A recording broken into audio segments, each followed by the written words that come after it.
The Astral World by Irving S. Cooper, read by Dave Marsland of Cardiff Theosophical Society. The Astral World. The molecules of the emotional or astral world obey laws different from those governing physical matter. They do not expand with heat nor contract with cold as physical molecules do. They follow a law of gravity of their own. The vibrations which move through them permit an increased power of vision out of all proportion to physical sight. The matter itself is extremely mobile, responding particularly in a most marvellous way to the play of emotions, hence the name emotional matter. Its response to emotion, desire and passion is greater than that of air to sound, for it carries the vibrations a long distance from the person generating them and ripples into quivering masses of colour, varying in hue according to the type of emotion. Another striking characteristic of this matter is that it is readily moulded by emotion into various forms which, though evanescent, usually persist for several hours or days, vibrating all the time at the same rate as the original oscillation which brought them into existence. The densest matter of the emotional world duplicates every physical object, so that it is possible while moving in its lower levels to observe what is taking place physically. It is not that the physical objects themselves are visible when one is observantly active in the emotional body, but the counterparts of those objects in subtle matter are readily seen.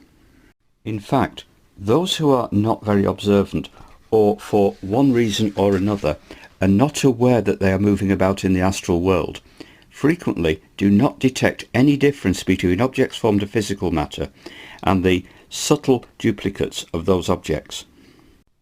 Farther out in those regions of the emotional world, which are some distance from the surface of the earth, varied scenes of great beauty and interest are found, the products of the creative imagination of the people living there.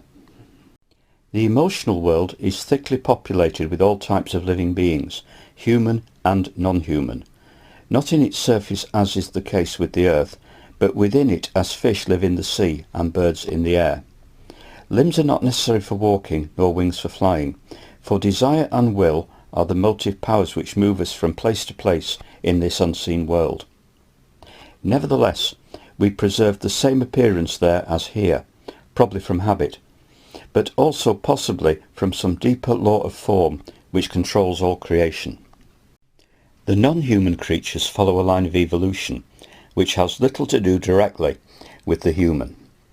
They range in intelligence from the level of our lowest animals to lofty types far wiser than us. The angelic presence of religious tradition. They do not have physical bodies resembling ours, but appear in subtle bodies made of radiant emotional matter. Animals who have lost their physical bodies by death are also there.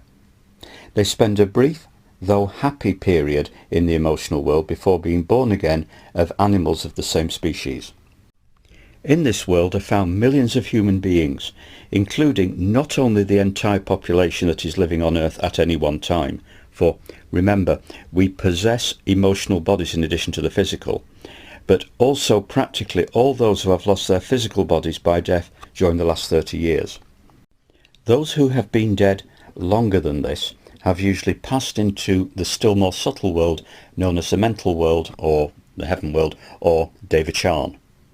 Lastly, contrasted with the millions of souls receiving their education on this planet, a very small number of the masters are found in the astral world.